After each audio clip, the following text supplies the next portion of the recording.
Sale ahí, ¿no?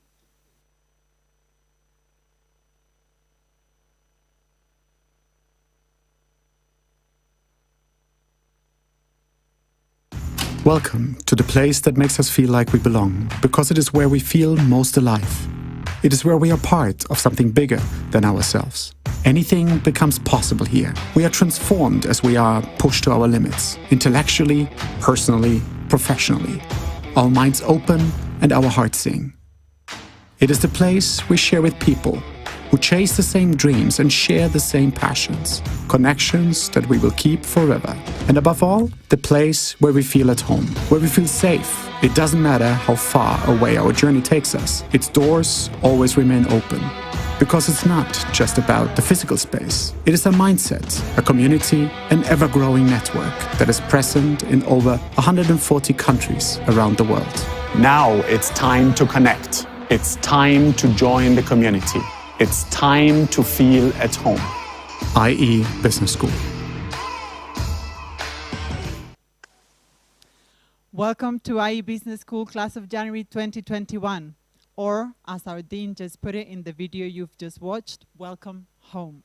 You have a bright new year ahead of you, and I am proud to be introducing you to what promises to be one of the most exciting and impactful years of your life. My name is Paula Robles, and I am the Executive Director of the International MBA program here at IE. We will have time to get to know each other over the coming days and weeks. However, today I will be acting as your Master of Ceremonies, and I will be introducing the different speakers of this opening event. So, without further ado, let me introduce you to our first speaker for today, Associate Dean Jose Esteves. Jose is an amazing researcher, a well-known academic, and he is a dean with an infectious energy. Welcome, Jose.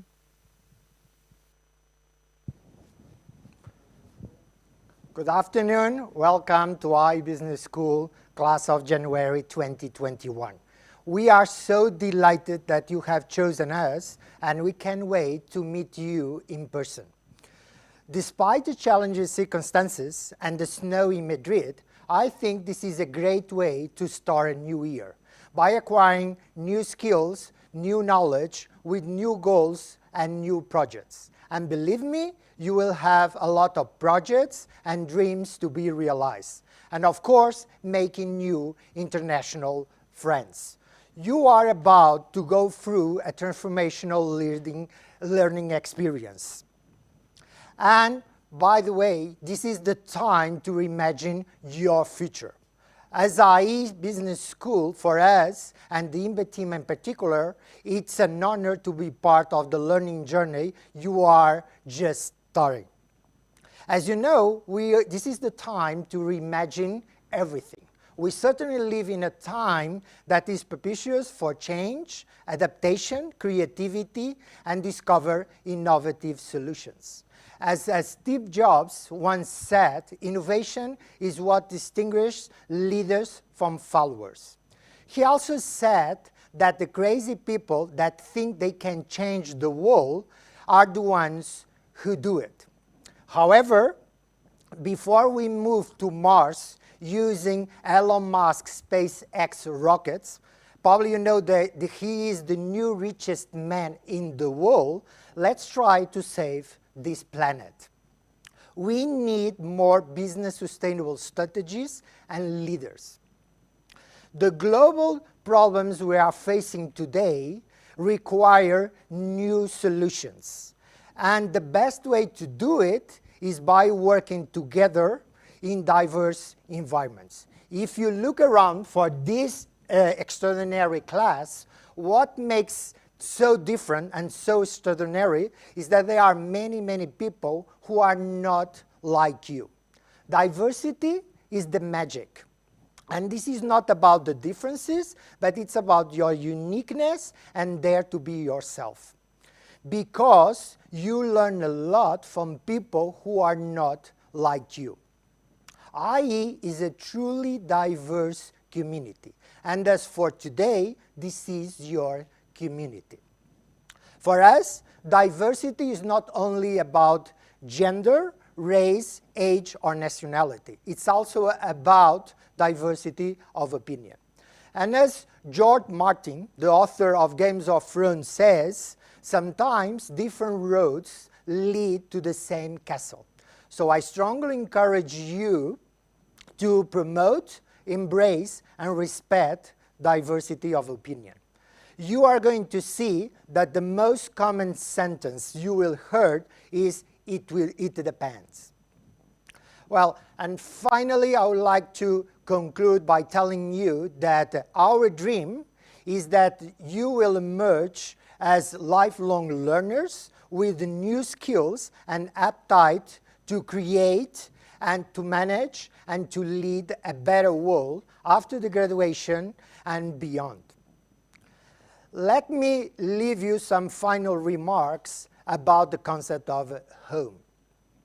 During the next days and next weeks, many people are going to ask you, where do you come from? Where is your home? For many of us, home is a work in progress. It's like a project where you continuously update, improve, and make corrections in the concept of home. So home, at the end, is not just the place where you sleep, it's the place where you stand. From now on, consider home and i.e. your place. So, class of 2021, get ready. We desperately need your leadership. Thank you so much and welcome.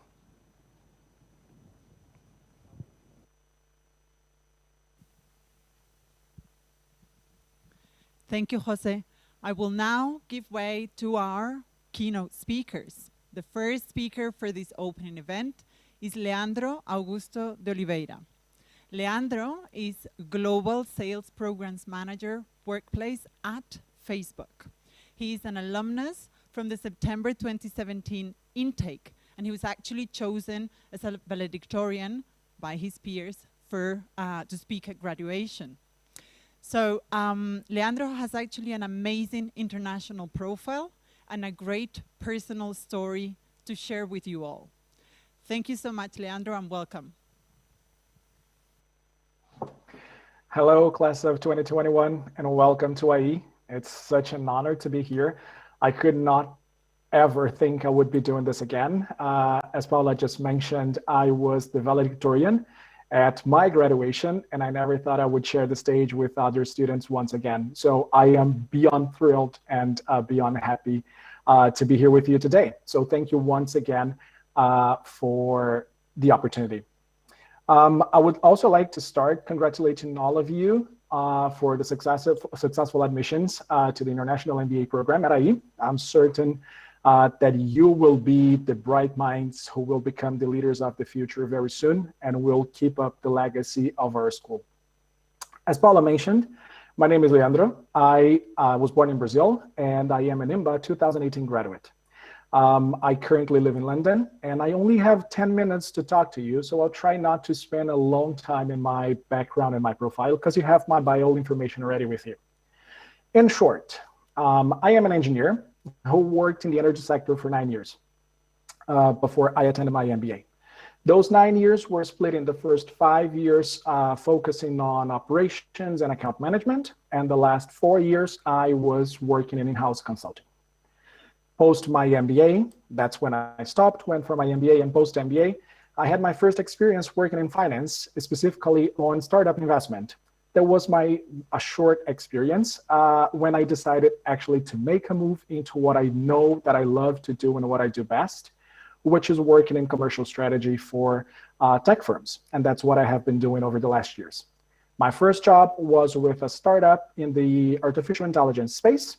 And now since May 2020, I've been working with Facebook. I guess a lot of you might be a little bit curious of what I do at Facebook. So I will take the time to work on that as well. So basically, Workplace is the product at Facebook, which is connecting companies with a solution for organizational communications. So we are basically the only B2B product that Facebook has today within our family and our portfolio of products.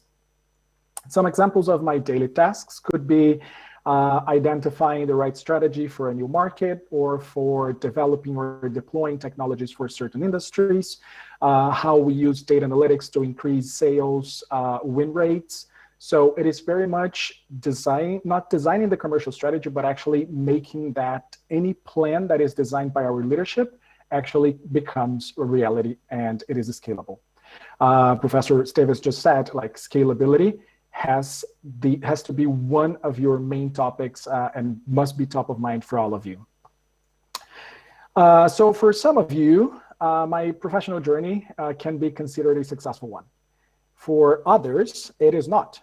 And the truth is that for some of you, this is not what you plan for your post-MBA life.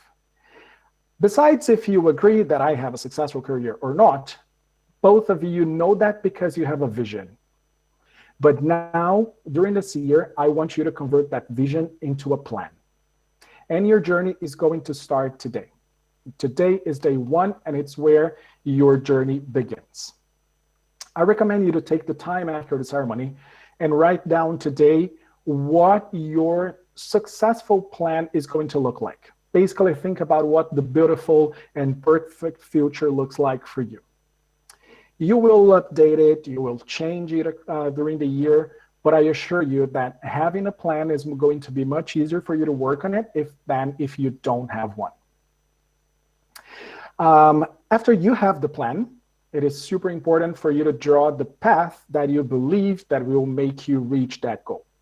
We're talking basically about creating a framework for your career, and the KPI is going to be your sense of accomplishment or success. This is what I did for my life, and I think that's the best kind of recommendation I could give to you. You can create basically business consulting frameworks for any company, and you are going to do a lot of that on your cases across the year. So why can't you actually apply that to your career and to your life? Try to do that. And that is, I guess, the biggest advice I could give you today. In my specific case, my goal was to be happy, to work on a big tech firm, and I did not want to run the risk of being unemployed at the age of 40. So that was personally my goal. And why I had that? Because I was working in the energy sector. And there is a particular story about the energy sector that says you are going to be super expensive when you reach the age of 40 based on your experience in the company. So they are going to get rid of you. So I did not want that for myself. I did not want to have that anxiety. So I defined basically 3 main criteria that would help me reach the goal of being happy in a big tech firm and not running the risk of being unemployed at the age of 40. And I created my framework, which was based on 3 main topics, and which was my criteria. First was geography. My partner was living in London. I wanted to come to London to be here for a family decision. So geography was important for me. Employability was important, which meant I would not just go back to an industry that I would be exposed to the same level of risk once more. And my family is Brazilian, but I have European heritage. So I also considered that for my personal goal, having an European citizenship based on my heritage could be important for me. So I had geography, employability, and citizenship as the 3 pillars for me to make any decision. And decision for me was either applying for a job or even accepting a job offer. My framework was designing 3 pillars in which I needed to accept any offer which would fit at least 2 of those 3 main criteria. Across this path, I guess my key learnings were strengthen your strengths. Do not try to fix things. You have just 1 year. In my specific case, I was a good and awarded consultant with a very strong commercial experience in the B2B space. So my strength was basically to navigate the technical and commercial universes. And I did it quite well, I guess. So what I focused during my MBA was improving anything that I could regarding my commercial acumen, specifically for the tech industry, so I could promote that while applying for jobs. Remember, you're going to have just 1 year. Trying to fix things is going to make you reach a certain level, but you're never going to be an expert. But if you focus on everything that you were really good, you're going to become quickly an expert. And that's how you're going to get much more visibility in your interviews and increase your chances of success. So focus on what you're good. Don't try to fix too much. Second is to be the leader of your own career. We have the IE alumni community. We have IE Talents and Career. All of us are going to give all the attention and resources by the time you show us a plan. So sending a message on LinkedIn to an alumni without a plan or without any proper engagement is not going to give you a lot. You are going to be stuck. Like shooting a message to someone that you never met just because we went to the same school, asking for a recommendation for a job you want to apply, is really not the right way to do. Just like social media. Social media is powerful because it creates engagement. Try to find the common ground. Prove to that person that you're worth 15, 20, 30 minutes of your time and ask them for advice. Start from the beginning and then you build trust. And by the time you build trust, that person is going to be happy to send you a recommendation and eventually help you even further in the process of a recruiting. And third, which I also think is extremely important, is to find emotional support. This journey will literally drain your energy and sometimes your emotional stability as well. But you need to stay strong. You have a purpose, and that's what we're here together to help you achieve your goals. So find the support in a family member, in your partner, in your best friend, or I guess more importantly, on a classmate. Besides the weddings and the babies, I guess you are going to have great long-lasting friendships in your classrooms. And these people, they know what you were going through. They are going through the same things, and they will not only be the support you need, but also understand emotionally what you're going through and find ways to help. And don't try to do this journey to walk this path alone. It is hard, but it is exciting in the end. Just to give you an example of these incredible relationships that we built at IE, here in London, we are in lockdown since just before Christmas, as you know. One of my IE colleagues, one of my IE classmates, he was here, he's self-isolated, so he could spend Christmas with us, so we would not be alone and he would not be alone. So when I say that IE is going to be your family, I am being very honest and very serious. Our relationships are lifelong, and I want you all to think from today that you need to not only use it, but take advantage and be grateful for it. It is hard to summarize my ups and downs over the last 2.5 years, I guess, but in 10 minutes. But I hope it is a good start for you to start thinking on how you want to build your career and how you want to build your path. And once more, how you're going to use all the assets and all the resources available to you through the school. Remember, my plan was have a vision, convert that into a plan. From converting into a plan, I generated my own framework with the most important things for me to achieve that goal. I focused on my strengths. I did not try to fix my weaknesses. I wanted to be the leader of my career, so I could even show that in my interviews when I was being in any recruiting process, and find the emotional support you need. I guess those are my recommendations, and I can't wait to see your success in our IE community. Welcome to this great and incredible school, and get ready for the best year of your life, because it was for me. Thank you so much, Leandro, for sharing with the students your personal journey and sharing all of those tips and recommendations. Leandro was actually one of the first people I met when I started working here at IE, so it's wonderful to see him again. Leandro, I hope you can stay with us for a few more minutes. We're going to have time as students. You guys are going to have time to interact with Leandro in a few minutes. Normally, we only have one keynote speaker at the opening event. However, this year is a special year, as your intake represents the 50th intake of the International MBA program. As such, we have invited a special guest, an alumnus from the very first intake.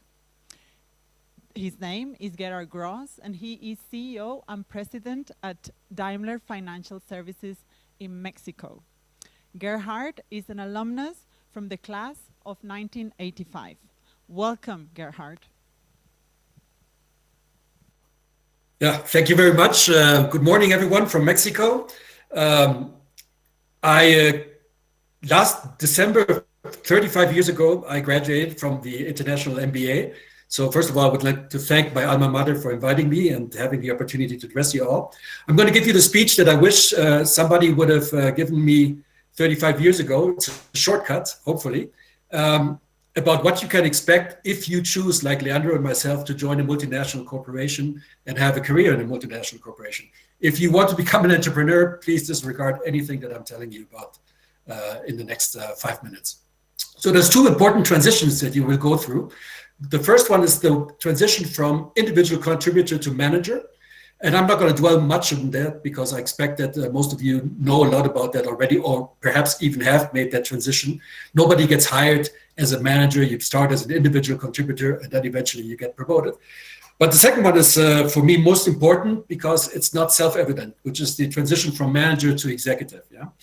So from individual contributor to manager, depending who you read, and at Daimler, we tend to go with Gallup. There's about 20 behaviors or dimensions, as they call them, that you have to master to become an effective manager. The good news is that 4 of them make about 80%. The first one is knowing your people. And the way we do that at Daimler is we have weekly one-on-ones. You know, just 30 minutes with each of your direct reports. Learn as much as you can.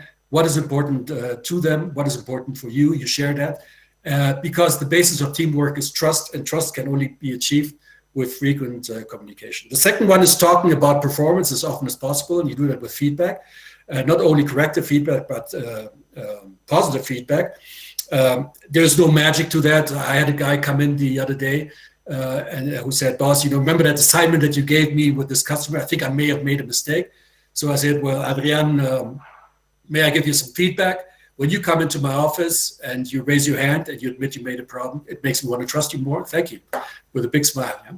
So it only takes 10 to 15 seconds, but it's something that you have to do very, very, very often. Yeah? Don't believe that it's something that you have to do at the end of the year during a performance evaluation. No, give as much feedback to your team members as you can, positive and corrective. Yeah. The third one is coaching, asking for more. I could talk an hour about that, but I'm not. And last but not least is pushing work down, delegating. Most people think that delegation is some type of training. It's not. It's managerial economics 101. If I make 100,000 and you make 50,000, and there's something that I'm doing right now that you could be doing, I have no choice but to delegate that because I'm pushing work from a higher paid cost center to a lower paid cost center, which of course is efficiency. You know, doing more with less. In this case, more work with less money. Yeah. These 4 things are 80%. If you master them, you're better than 80% of the managers in the world. Yeah? Now, the second transition, which is from manager to executive, that's a very subtle transition. And I've not seen a company that does that very well. Yeah? It kind of creeps up on you. No company prepares you for that because there's a shift in 3 dimensions. First of all, is the where. Yeah? You're shifting from internal to external focus. As a manager, you're responsible for results and of course retention, but you have to start switching from products to customers, from processes to market outcomes. Yeah? So it's more an external focus than internal focus. It's a very, very difficult transition. I struggled a lot with it, and most of my peers also, because we want to go back to our world of, you know, what are we doing, the processes, the products, the work that we're doing, and you're not responsible for that anymore. Then there's a shift from certainty to uncertainty, to levels of uncertainty. Yeah, data is no longer your friend. It's not the answer. As a manager, of course, you love your KPIs and your OKRs or whatever you're using. As an executive, you come to realize that knowledge without insights is just not important. Yeah? So again, more data sounds kind of sexy, but it's not as an executive. Because you will have to take decisions, especially in these times, with very high levels of uncertainty. Mm-hmm. And the last question you have to ask yourself in this arena is: can you delegate what your boss insists you do? As a manager, you would never dream of that. If your boss delegates something to you, you delegate something else to your team in order to do what your boss has delegated to you. But as an executive, you have to trust your team. Yeah? So. If your boss wants to make or has to do a board of management presentation and he asks you for input, it's perfectly all right for you to trust your team to do that, and delegate that to your team. The second dimension is the time challenge, because as a manager, of course, you are managing daily business, weekly data, but as an executive, your goals become annual. Yeah, there's a massive workload and calendar pressures, so you have to narrow your priorities from 10 to 3. If you read Peter Drucker, he would actually say 3 is too much. Yeah, one is enough. But you have to really narrow your focus on these 3 key priorities, because your goals are not weekly or daily or even quarterly anymore. They become most of your goals will be annual. The next question that you need to ask yourself, if you really want to know what it takes to become a good executive, is, can your organization deliver without your involvement? If the answer is yes, you're on the right track. You need to be able to manage your energy and to put your family first. That not because you're trying to be nice, but because you become a role model. And folks, people will not listen to what you say. They will watch what you do. They will judge you on your actions and not on your word. So you need to really practice what you preach, because as I said, they will not listen to what you say. They will look at what you're doing. And last I mentioned is the how do you do that? Again, I mentioned before, you're moving from tasks to goals, but more than that, you're moving from managing actively to communicating. 90% of my job is communication, about priorities, about creating relationships, about providing clarity. That's very important. You are going to have to routinize administration and sequester emails. You need to delegate all that crap I was going to say. Let somebody else manage your calendar. Let somebody else read your emails. Emails are not important anymore. Most of the executives at a very high level in Daimler that I watch, they solve the problem with a good old-fashioned phone call. Nobody writes an email to Angela Merkel in Germany. They pick up the phone and call her.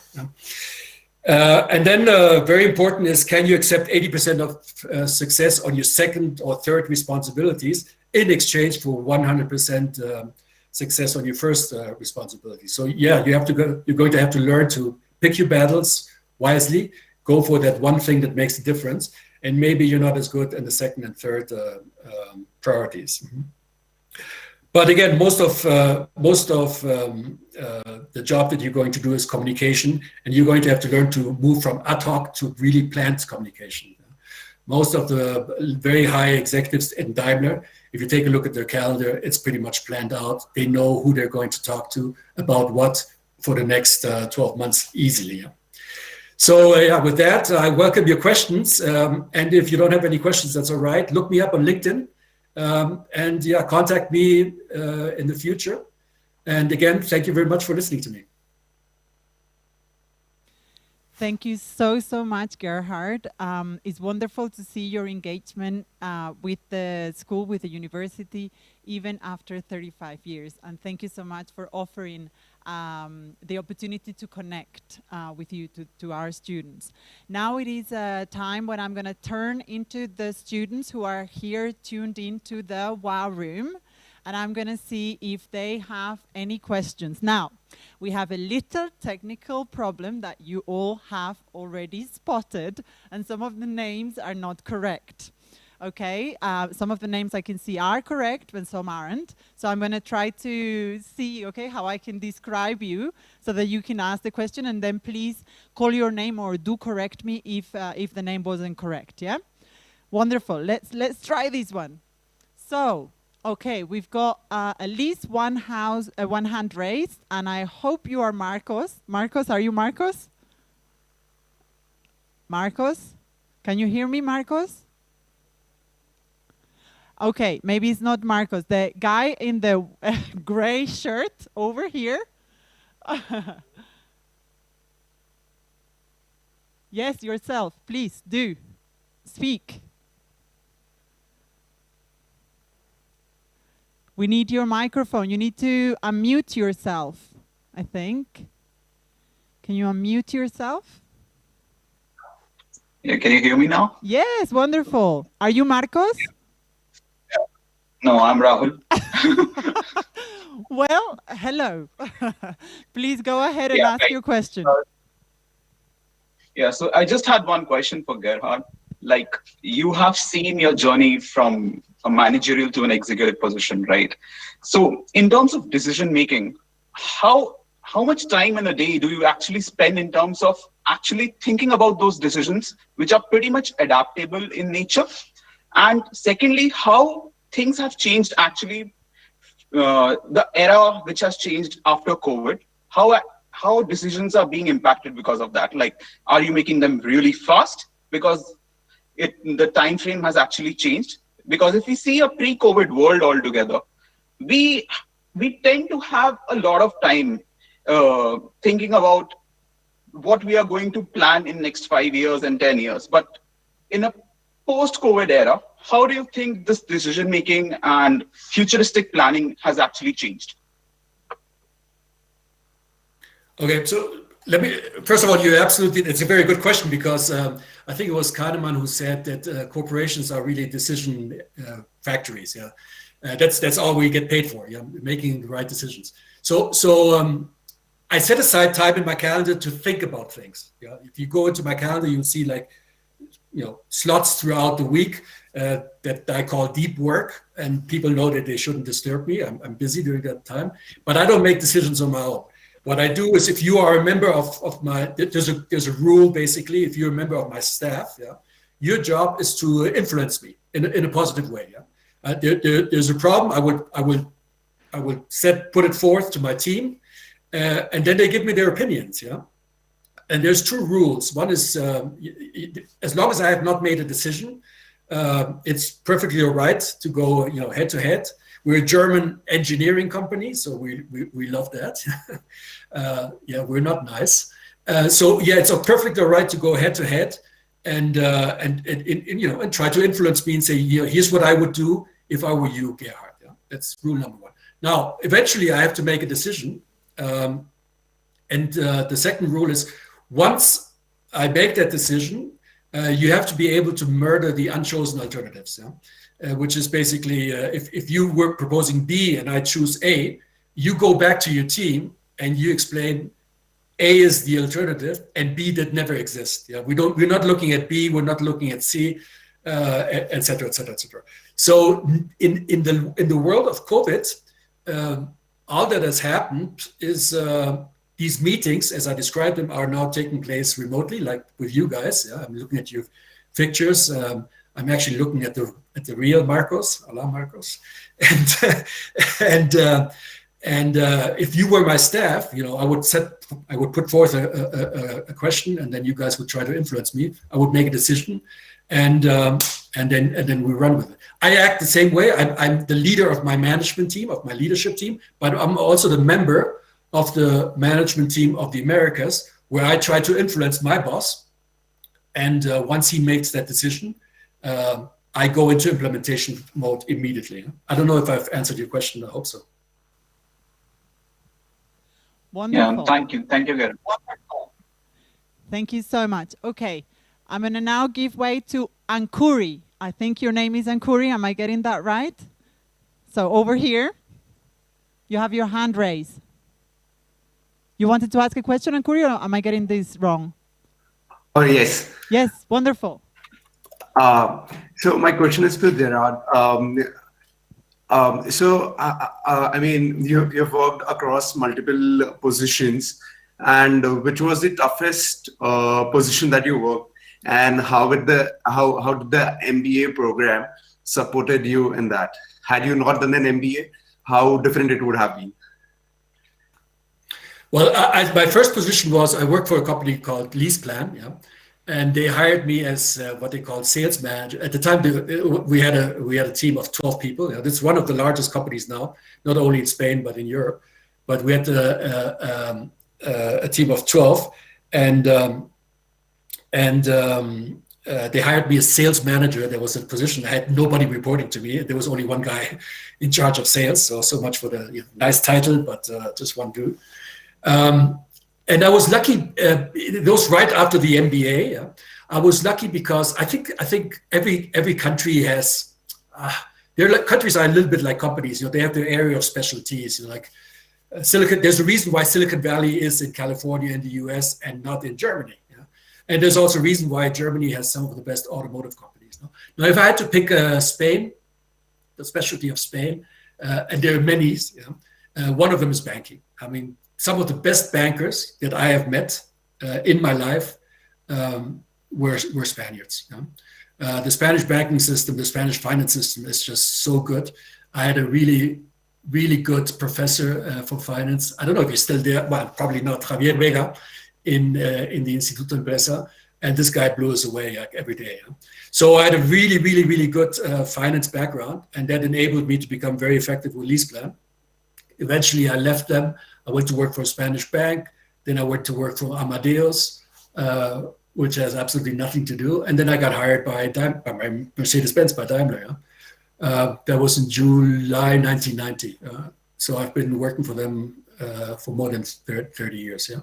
But again, it's what prepared me for this world. And I fell in love, I have to say also, I fell in love with the world of finance. I love it. And the way it was being taught at the Instituto Empresa, and then also the internship that I was able to do with a Spanish bank just opened a lot of, a new world for me. Thank you so much. Mm-hmm. I would like now to give way to Visalakshi. Am I saying that right? Yes. Wonderful. Please go ahead. Yeah. Please state who your question is for as well. We have Leandro here and we have Gerhard, and if it's for both, then say both, of course. Okay. So my question is to Gerhard. So I understand that it was not an easy transition from a manager to an executive. So what was the one lesson which you learned during this journey, during the transition? Could you share it with us? Yeah, the most important one, that opened. I mean, I was lucky because I had some mentors that helped me in the company and also external to the company. We use the guys from Manager Tools a lot in Daimler to train our people. There's a guy, Mark Horstman. He was a real eye-opener for me. He helped me a lot. But the most important thing was this external focus, that all of a sudden really nobody cares how much you know, how good you are using the HP 12C calculator at the time, that you're really not being asked to, your involvement in picking the new portfolio management, contract management system is just not asked for. That you are now in charge of customer relationships, large customer relationships, in managing, especially managing relationships. Mark has a saying that the definition of conflict is two people in the same county or in the same province, and the definition of politics is three people in the same county. So if you put if two people in the same county is a source of conflict, imagine putting 600, 500, 800 people in one building, cramped into 4 floors. That there's going to be a lot of conflict. And the most important realization was that which at your age I would have called politics, because when I was your age, I used to complain about that all the time. There's too much politics in this company, blah blah blah.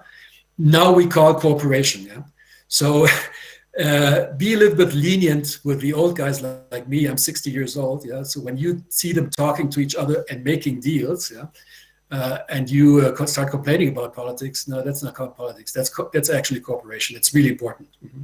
And that's what you do as an executive. You talk to others. So you talk to your peers, you talk to people up and down the organization chart to make things happen. Okay, I'm going to give way to 3 more questions, okay? Because we need to move on and continue. So I'm going to give way first to, I think your name is Ziad, all the way at the top. Am I getting that right? In a suit with some kind of, yes? Yes, that's right. Yes, wonderful. Please state who your question is for, yeah? Yes. It's not Maria Francisca, right? Yes, that's correct. Okay, Ziad, please do state who the question is for, if it's for both Leandro and Gerhard, yeah. Sure. So good afternoon, everyone, and thank you, IE, for this great opportunity. My question goes to Jared as well. So the question is, so Jared, you have worked in Spain, Mexico, US, Russia, and Turkey. How did you adapt to each work environment? So that's the first question. The second question is there a common takeaway from the different experiences? And if you can share something with us, please. Yeah, this is a really good question, and here's my word of advice. If you, and I think you're going in the direction of cultural, differences.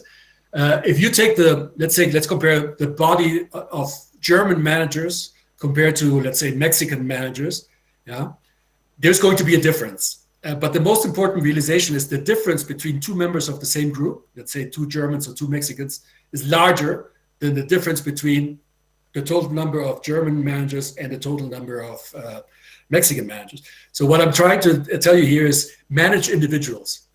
Don't go into the cultural thing.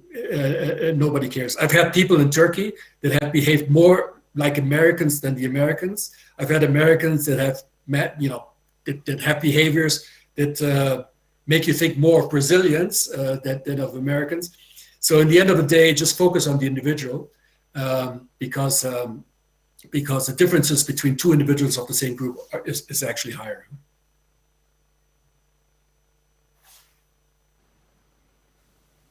All right, thank you. Thank you so much. I'm going to give now way to Rajaram. Rajaram, I think your name is correct and you've got your Indian flag there, yeah? Yeah. Yes, wonderful. Go ahead, please. My question is to Leandro, and once again, thanks to IE for providing us with a wonderful opportunity. Leandro, if I heard it right, you said you were from an energy industry. Now you're currently working in Facebook, which is known for digital marketing and social networking. Was the whole transition from an energy to a totally forward-looking tech industry seamless? That is part 1 of my question. Part 2 is, how did IE play a pivotal role in your whole transition? Wow, great question. Thank you. So let me start by saying that the transition sounds smooth, but it wasn't. My background specifically is within the energy sector, is in oil and gas. So you can imagine that I started my career literally wearing coveralls, hard hat, boots, and going to ships and platforms in the middle of the ocean 12 years ago when I graduated. So the journey is quite different how I started and what I am doing today. But again, I guess the first thing that I could understand was that even though there are skills that are transferable, some of them could be very valuable, but I needed to know how to create that story very well. And that's part of the MBA for you. As I said, focus on what you're good. So doing account management and selling to Chevron as a client is very similar today as if I have to create a program that will sell to Chevron and their competitors from Facebook site. So try to understand how the job application is going to bring specifically terms and how you're going to convert your CV and your career that are actually going to say, even though I was not here, I know how this process is going to be. But it is a step-by-step process. I did not start left oil and gas and moved to Facebook after the MBA. It's been 2.5 years. And what I did was first prove that I could change. So my first MBA job was cutting my salary in 50%, starting in the startup and investment industry, understanding that I would start from scratch, move from there with a better opportunity. But again, understanding that what was my biggest asset when I left the MBA?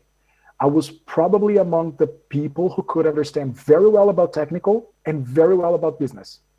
So those are the 2 things that I understood were my most incredible and unique assets when I were to deal with other competitors in the whole industry. And your question is very relevant because if you apply with an oil and gas case study example, full of case study examples from the oil and gas energy industry and apply to Facebook, probably they're not going to call you. And it's not because of the the hiring process, but it is because one recruiter today in the top tech firms is taking on average 6 seconds on the screening of your CV when you apply. Which means that by the time they are looking at your CV, if they're only full of terms that they have no idea, they're not going to be able to assess how good you are. And they still have 155 CVs on the pile to go through. So what I did was first get my first change of industry, which was going to finance, then go into a startup, which was again using the same thing, using technical and sales together, combining those two things. And I used the startup because first I was already in the 50% salary. So I was okay to get another pay, not another pay cut, but keep myself in the same level. But one of the important things of the startup for me was that I could generate a very solid case study that I could sell business to business software as a service. And I did it for a company that had nothing in Latin America and Western Europe.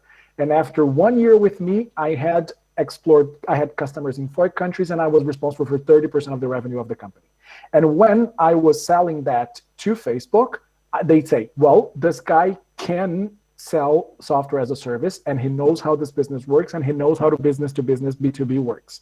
So then I passed the screening phase, and then by the time I am in the interview, they're going to check my maturity to actually confirm that I was on the right track.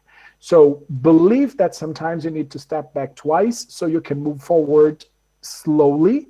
But again, you're going to build a career if you want to make a move. So understand that there are some difficulties during the process. Does that answer your question? Thank you so much. I'm going to allow for one last question. I'm loving all the engagement, so thank you very, very much, all of you. Now we're going to give way to Stefania. I think your surname is Solano. Am I right? Stefania, you're going to have to unmute yourself, I think. Yes, hi. Can Wonderful. You hear me? Hello. Yes, thank you so much. Okay, so thank you very much for the opportunity. My question would be for both of them. What are the tools that you've valued the most from IE?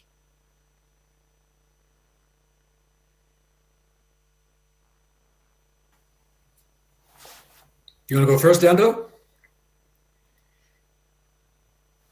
You're on mute. Can you hear me now? Okay, so the greatest assets that IE has offered me, first, I guess, my friends. I literally have friends today that I'm bringing for my entire life. And they have been helping me in this entire crazy journey of leaving the oil and gas industry and getting here today. So I would not have done that without them. And I would say that the lessons of focusing on what I was good and what was transferable, those, like the enhancement of your transferable skills to any industry that you want to be in the future, this is something that IE gave me. And this is part of, I guess, the biggest learnings that I had throughout the program. So my friends and the focus on what I could transfer throughout my career. Gerard, for you? Gerhard, you have to unmute yourself. No, it happened to me. Yeah, I would definitely second what Leandro said. The friendships that you're going to make are friendships for life. I still actually, when was it? 2 years ago, we met in Madrid. You know, people from Peru, from Mexico, of course, from Spain, from Chile, etc. You know, everybody who's been a classmate of ours. It was great. Yeah. So these are friendships for life. And then I would say, but of course, at the time, what I liked about it a lot, again, they developed my love for finance because they're really good at this. Also, strategic planning. I remember that class was awesome. It was just an eye opener for me. Yeah? But what I liked about the Spanish management philosophy, if you want, at the time, it and maybe it may have changed. It wasn't as flashy, you know. It's the word in Spanish is austeridad, you know. It's austerity, the humility, yeah. The idea that you are there to serve with others and others, yeah, as opposed to, you know, the Forbes rock star or the Fortune 500 rock star, yeah. So so this idea that this discipline, this you know, doing the right thing. The idea of serving others, this society, etc., that was heavily great during those times. So yeah, it stuck with me for the rest of my life. Yeah. Thank you so much to both Gerhard and Leandro, and thank you to all the students for all the engagement. I think you guys are doing very well already. I like the questions, I like the engagement. So keep it up, guys. Now allow me to give the floor to two of your peers, two students from the International MBA program. We have Nicola Saporito with us, who is actually a class representative from the September 2020 intake, and we have Terry Fioramonti, who is currently doing her dual degree, her second program with the School of Global and Public Affairs. She was actually an international MBA student with the class of January 2020. So welcome both of them. Hello candidates, welcome January 2021 intake. Seems like you made it. You made it, welcome. And whether you decided to be here, it's first of all, it's incredible for us to give you the warmest welcome to the IE community. And whether you decided to be here long ago, or it was a last minute decision, or...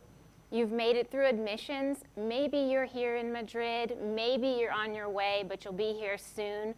Maybe you're an extroverted student and you're super excited about getting in here and meeting everybody.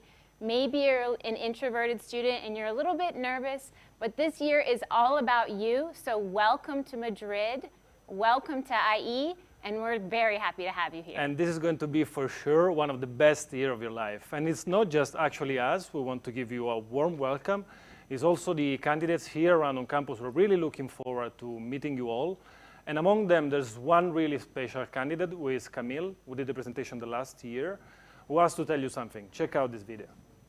Hi everyone, this is Camille, and I want to say welcome to the IE community. You made it, take a deep breath, enjoy this wonderful moment. This year is for you, take advantage of everything. Welcome, and I'm so glad you're here. So who are we and why are we here? My name is Terry Fioramonti, and as Paola mentioned, I'm doing a dual degree here. I just finished my MBA, and now I'm working on my Master of International Relations. I'm from the US with a background in finance, and before I came to IE, I spent 4 years traveling. I lived in 6 different countries. I taught Montessori and English, and for me, after the international experience and all of the culture I was accustomed to, IE was the obvious choice. So here at IE, I'm the president of the student leadership team. I was the co-president of Net Impact until December, and I also have worked with the admissions team to help mentor incoming students and women. And I knew I was going to be the boring one in this presentation, so let me introduce myself. I'm Nicola. Quite a technical background. I'm a mechanical engineer, and I've been doing project management in the Industry 4.0 space with things like Internet of Things, cloud computing, 3D printing, and Lean Six Sigma. But at some point I decided, okay, I want more. I want to expand my horizon. And this is the reason why I decided in September 2020 to join IMBA. And really, this is crucial. Upon joining, I immediately realized that there were plenty of opportunities for me to start developing my leadership skills. And this is the reason why, as Paula said, I'm class representative for my section. And also to improve my professional expertise. And this is the reason why today I'm coordinator for 2 of the clubs we have. There are hundreds, but 2 of the clubs we have here on campus, Technology Innovation Club and Entrepreneurship Club. And since that was not probably enough, okay, I decided let's challenge myself a little bit more. And this is the reason why I also joined a couple of competitions with international institutions such as Oxford University and Amazon. So, you guys are here for a 1-year MBA. It's going to be super fast. You're already doing an awesome job by jumping in, asking lots of questions. So we have your first quiz for you today. Yay! So grab your phone and scan the QR code on the screen, please. If you don't have a phone, you can type in the code in the menti.com. So jump in there and tell us, what kind of MBA experience are you here for? Are you going to be a person who just jumps right in? You're just here for it. You're ready to go. Are you someone who's ready to climb the ladder? You know exactly what you want next, and you're just here to climb? Or are you going to be an explorer, somebody who's just here to find out what's out there? So let's see.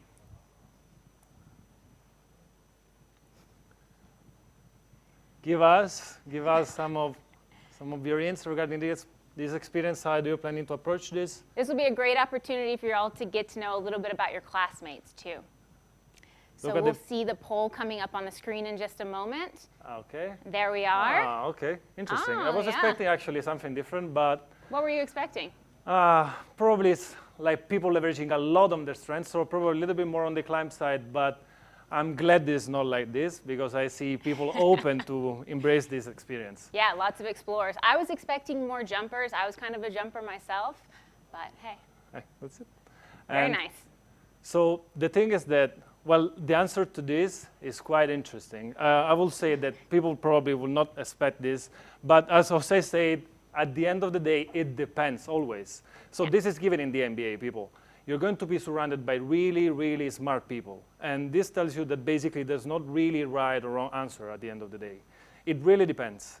And as you're going to learn quite soon, this program will take you to be in different places at different time. And with this, I mean that sometimes you're going to be the one who just asked to make the jump and deliver for your work group, as it happened to me, the OCD perfectionist engineer, or something could be like, sometimes you're going to be required to lead your team. They're going to need for you to get in there and pull them forward, be the one who motivates and drives the team forward.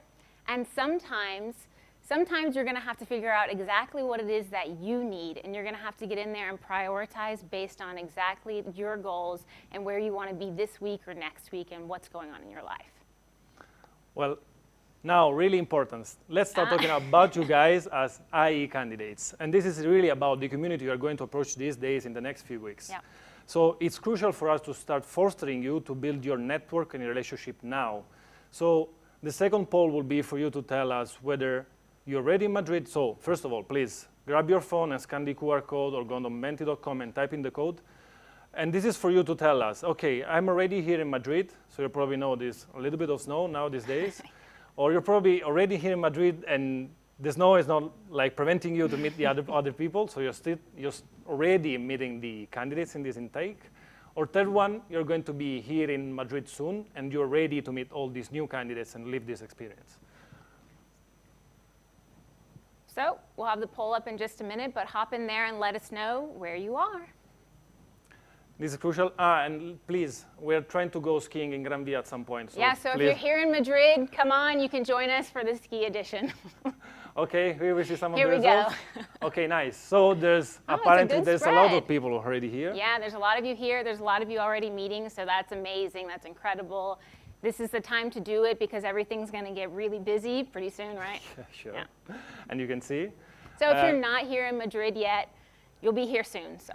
And start meeting to each other. Let's ask for support in case for your WhatsApp groups, like to start meeting people, socializing. Of course, respect the rules. Be aware of the provision we have here in Madrid, but start meeting and build your network. And from that, okay, we all know that you candidates are coming here with a certain set of expectation. You know this is going to be a lot of hard work and a lot of fun, but you're probably expecting something like this straight line you see on the presentation. Can I say that? That is not going to happen anytime soon. It's going to be more bumpy and exciting than this. Probably something like this one.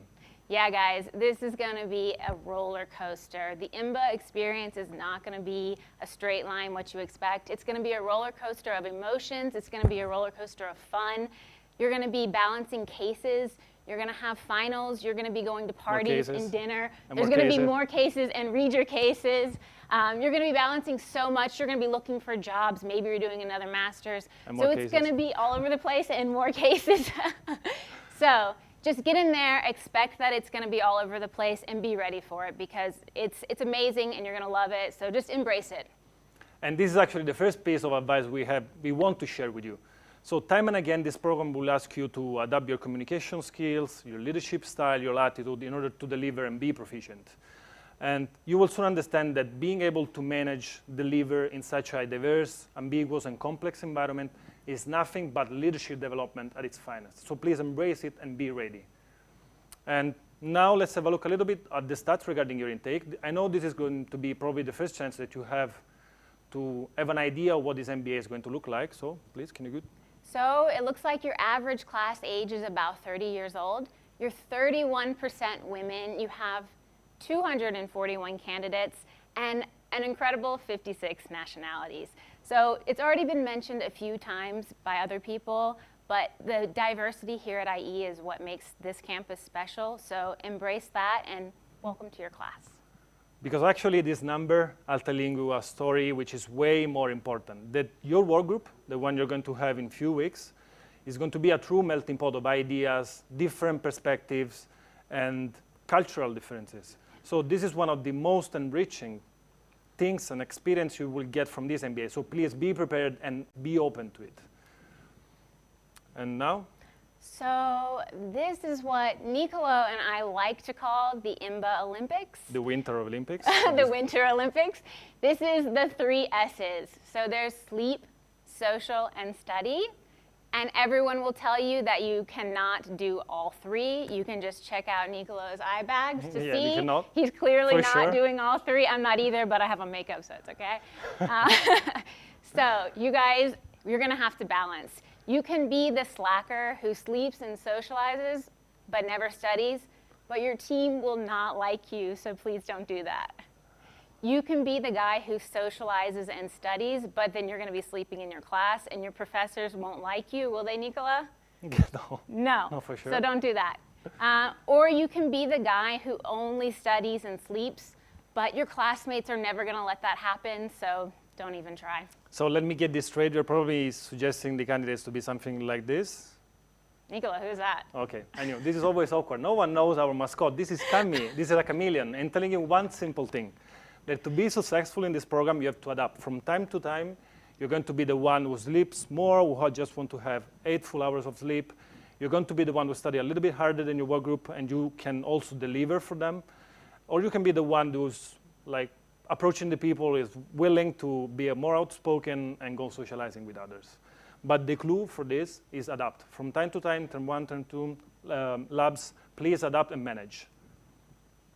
So we've already talked a little bit about this, but your section is going to become your family. You're going to spend all of your days with them. You will have class with them all day for the first 2 terms. And within that section, you're going to have your team. Your team is going to be your lifeline. You're going to spend all of your time in a room with them. You're going to be doing all of your presentations together. You'll be studying together, doing all of your assignments together. You will get to know them the best, and they will become your friends for the rest of your life. And if you look at the picture from top to bottom, from Terry's intake to my intake, there's one thing that is not going to change, irrespective of restrictions, COVID, and all the contingencies we have these days. Your work group is going to become your family, so you're going to rely on them. You're going to spend hours having drinks, thinking, discussing, having ideas, and sharing assignments. So, and if an Italian says this, please trust me, you don't want to be that person who disappoints the family. So please, do your homework, be open, and be prepared to embrace these people. So, as we've mentioned, your section and your intake are going to become your family. So you're going to have an entire year here to experience all of the milestones together and all of the big events. You'll have baby showers, you'll have weddings, you'll have big birthdays, you'll stay in shape with your family, you'll have maybe babies. We had a few. Have you had any? No, yeah, no, yeah, on purpose. No, not yet. And your section will get to know everything about you, including your dirty little secrets, so shh, be careful what you do. And actually, now let's get a little bit more technical, just a little bit. This is the simplest way we found to let you understand what this MBA is about, so what international MBA is about. This is compound interest formula, and it's telling you one simple thing, as simple as this. The more you put into this experience, the more you get out of it. And if your rate of interest of this could be something like, okay, I go to campus, I do my homework, I meet sometimes the people, and I don't join any of the extracurricular activities. Too much work for me. This looks okay, it's the first part that you see. At the end of this year or your dual degree, you're going to be a good fit for the job market, for sure. You're going to be a good professional with a good experience in Madrid. But probably there's another way of having this. There's a better way. Well, we think it's a better way. Yeah, sure. So here at IE, you're going to have tons of opportunities to get involved with competitions. Nicolo is doing a ton. You can reach out to him. It's a great way to meet people outside of your section, outside of your team, and outside of your intake, or maybe even the school, and get out there and start practicing the skills you're learning in the IMBA. So there's also tons of clubs here at IE, and that's a great opportunity for you to practice your leadership, but also to network outside in the professional world and put on events with people at companies that you're interested in. So we really encourage this second route. Get engaged here at IE because it really makes the experience much better, right? Yeah. And talking about your network, this is really, really important. It's a key message we want to give you because we've been, like me and other candidates, been reached out by you people to understand what the experience is going to look like. So this is a key message. You can adapt and have a lot of fun being here in Madrid. And there's some pictures to prove you this. The first one is the one that you see on top is, you're still already laughing, you know. The paintball activities we did managed by our chief, organized in early November. It was a lot of fun for a lot of people. Not for me because I'm like a little bit bigger, so I got shot multiple times and it's not the kind of shots that I like. You can see also people having fun in bars here in Madrid, and also, as you can see, with the trip that we did, the Salamanca crew, with the trip that we did at the beginning of this program, basically the message is you can adapt, you can stick to the provision and the rules, to the restriction. You can be sometimes 6, sometimes 10. We don't know what is going to happen in the future, but for sure you can adapt and stick to the rules and have fun with the people. And please consider it in smaller groups, and you can also have better networking activities.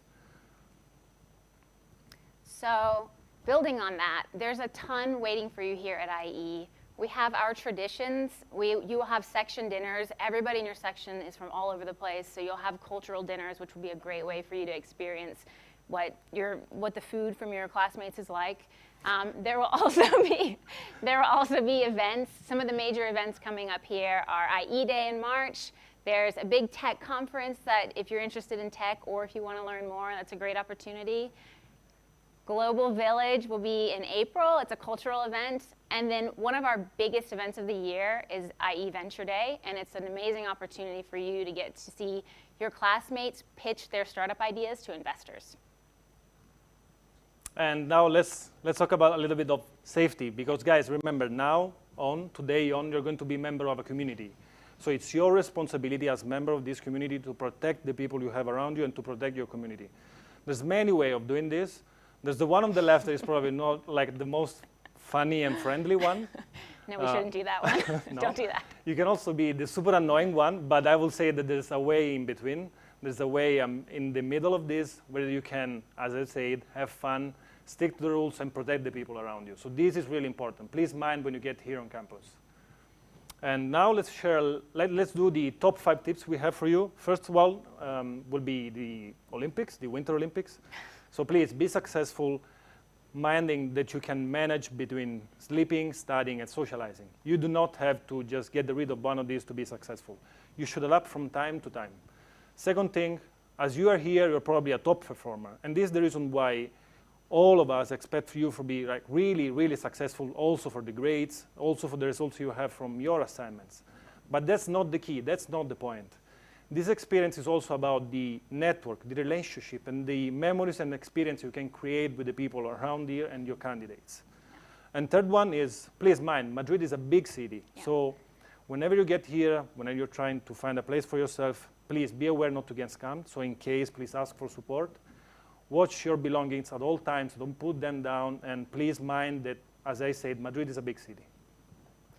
Also, there is Do Eat on campus where you can grab a quick bite to eat. But do remember there are a lot of options around campus. There's Italian, right? No. No Italian? No, there's Italian. There is Italian. There's Lebanese, Mexican. Venezuelan, a lot Mexican. Of Mexican. Yeah, there's lots of cafes as well. So get out there and explore Indian. around the campus. I said Indian, Okay, yeah. I tried There's lots of options. And also, number 5, take care of your mental health. This is the best tip, I think, that I can give you. Please, please, please just keep taking care of yourself. It's the number 1 thing that helps me manage all of this, and I think it will be for you. So if you're working out, keep it up. If you're not, maybe start. Just find what works for you. And now a little bit more tips from people who just finished the program. They're already just finished with their MBA, with their international MBA. We're going to show you a little clip from people from Terry's intake. We have the positive one, we have the top performer in the batch, and we also have the class rep. So we're going to have a quite good overview of their experience here in international MBA. Please. Pause, look around you, meet new people, create new bonds, because at the end of this is what matters the most. Hey everyone, it's a great honor to be talking to you today at the beginning of this experience, which will be definitely one of the best of your life. I was asked to give you some tips, but I'm sure that all of you have a great profile and background, so I don't know if I have so much to tell you, but let's give a try. So first of all, the MBA is a great but long experience. Still, everything that you do from day one has an impact thereafter. So start committing from the beginning and you will be able to really learn a lot and take the best out of it. And secondly, I'm sure that most of you, if not all, are pretty competitive. That's normal in an MBA program. So give your best, but do not take this as a competition to be the top one. And do not focus too much about the grades. They're important for sure. If I don't say that, your professor will look for me very shortly. But they are not everything alone. And they actually won't stay after the end of this experience. What really matters instead is all the relationships that you will be able to create during this year. So to me, the MBA is about all of you, the students of this intake. Being able to work with so many people from so different cultures all over the world is a unique opportunity to grow as a professional, and who knows, maybe also to open some doors in the future, but also to grow as a person. You will make so many good friends, and you will be able to create a Spanish family which will stay for a long time. So be yourself, be honest and transparent with each other, respect everyone, help and support each other whenever possible, and remember, the strength of the wolf is the pack. So enjoy this year and I wish you all the best. Hi everyone, this is Miriam, and I was in your shoes exactly 365 days ago. And I would give anything to get back to that very moment where doors to so many opportunities are yet to be discovered. So my advice is to take it all in. You might be surprised by what's behind that one door you would have never thought of opening before. So those were some amazing tips from my classmates, right? Yep. I hope you guys enjoyed them. Stay in touch. This is the end of our presentation, but stay in touch. You can find us on LinkedIn, Instagram. You can email us. We're here for you, so we'd be happy to hear from you. Reach out. And please be outspoken. Whenever you see us on campus, say hi. We are here for you also. Yep. Welcome to IE. Thank you so much, guys, and welcome again. Yeah. Ciao. Bye.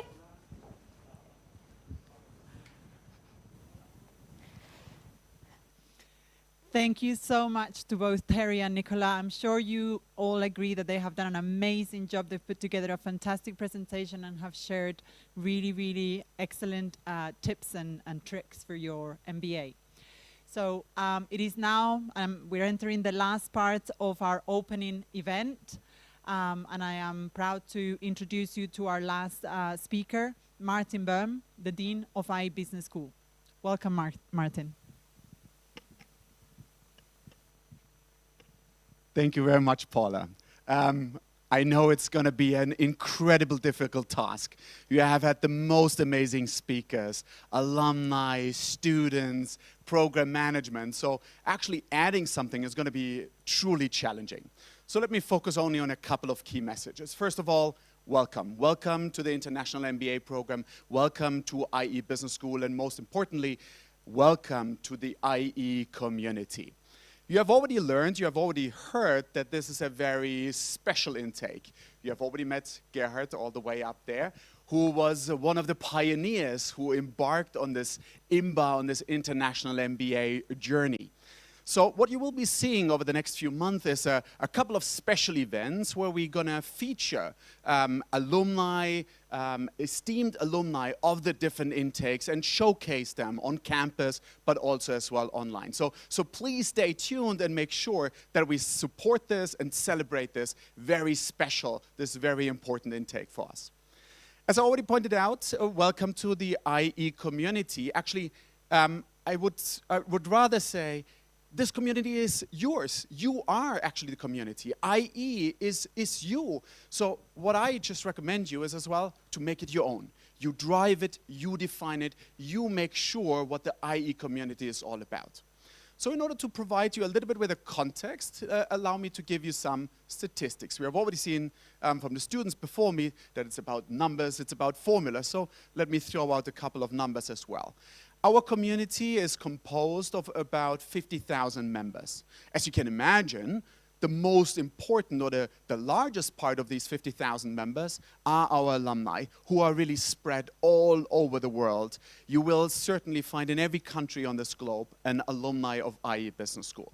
But there's as well other important stakeholders, our current students, not only of the IMBA program, but obviously as well from our undergraduate programs, from all the other master's degree programs, but also I would say even from degree programs in some of the other schools here at IE University. There's obviously as well our faculty and staff, and they're going to be very crucial in supporting you in the journey that lies ahead. But I don't want to focus too much on statistics. Let's focus a little bit more on as well the essence or what characterizes our community. It was once said that IE is an unusual school for unusual people. To be honest, at the beginning, I was not really sure whether this is a praise or a criticism. I'm a quite optimistic person, so I truly believe it was actually a praise for us as an institution, for us as a community. Because what you will learn is, during your time with us is that yes, people are unusual. They're very unique. They stick out. Every member of this community is special in one way or another. They're all rock stars, they're all heroes. And this is, I truly believe, what makes our community so distinct. We cherish, we value these differences, and by valuing them, I think it makes our overall community much stronger. We have already heard as well by some of the other speakers before that this community is not only a community of students, a community of classmates. No. These are going to be the friends for the rest of your life. These guys might be actually your business partners, and who knows, maybe you're going to see now your future spouse sitting virtually right next to you. Don't worry, I don't mean this literally. You don't have to check out all the other pictures, whether there's something right for you. Don't worry. But clearly what you will see is these members of this community will be incredibly important for you. So as this community is now yours, allow me as well to ask a couple of things from you, as you're now a new member of this community. The first one is to be an ambassador. Be an ambassador of this community and be an ambassador as well of our brand. Believe it or not, IE Business School, I think, is quite well known, but there's still certain parts of the world where we still could raise our brand awareness. So let's make sure that we carry out our brand into the world, because this brand will be connected to you for the rest of your life. It is your family, so make sure that this family shines as well. My second request would be to be engaged. Be engaged in the community, and not only in the community of your program, but way beyond that. Before, I already spoke a little bit about the different stakeholders of this community, the alumni, the faculty, the students of the other programs. And that is absolutely key. Be engaged through extracurricular activities, become a member of one of the clubs, be one of the contributors in one of the many events that are happening on campus or virtually. Be engaged, because it just expands your network. Some of you might still remember a quote by John F. Kennedy, and let me adapt it slightly. He actually said, don't ask what the country can do for you, or ask what you can do for your country. let's adapt that to our community, and let's say, don't ask what the community or the school can do for you, better ask what you can do for the community. Because what you will see is as well, everybody who invests will get back as well. I've seen this over so many years that really those individuals who out there, who support their classmates, who are engaged in the community, they graduate and they say, it was the richest experience of my life. It was the experience of a lifetime. I have gotten so much out of this journey. So I encourage you, invest as much as possible as you can in this community, because as I said before, it's going to be with you for the rest of your life. My last request would be to be true as well to our values, the values of IE Business School. Now you might say, values? I remember I checked something out when I prepared for the admissions process. So let me remind you a little bit about what are some of the values. You probably have heard already multiple times about the diversity in our community, the diversity on campus. I truly believe that diversity is absolutely critical. It's absolutely essential. Because as I have already pointed out before, it's what makes us stronger. But at the same time, I also believe it is probably one of the most fundamental pillars for learning to take place. If you don't have different points of view, if you don't have different ideas, well, how would you be able to actually grow? How would you be able to change your mind, to broaden your perspective, and grow and learn? So as a consequence, it is absolutely crucial not only to embrace diversity in terms of cultures, nationalities, or passports. Well, that's a lot of fun as well, as we've already heard, if you participate in Global Village. But much more, it is important to actually embrace different points of view, engaging with especially those individuals who have very opposing views. Because that makes you stronger, because it maybe at some point convinces you that they were right, and you learn, or you just get so much better and stronger in defending your own ideas and convincing others in the community. So embrace the diversity. We have already heard as well that this is about entrepreneurship. And actually, we typically don't talk about entrepreneurship, but we talk much more about the entrepreneurial mindset. So what are some of the key characteristics that set a successful entrepreneur apart from the rest of the pack? And I truly believe there's a couple of things that all successful entrepreneurs have in common. The first one is, I think, they're not afraid of losing.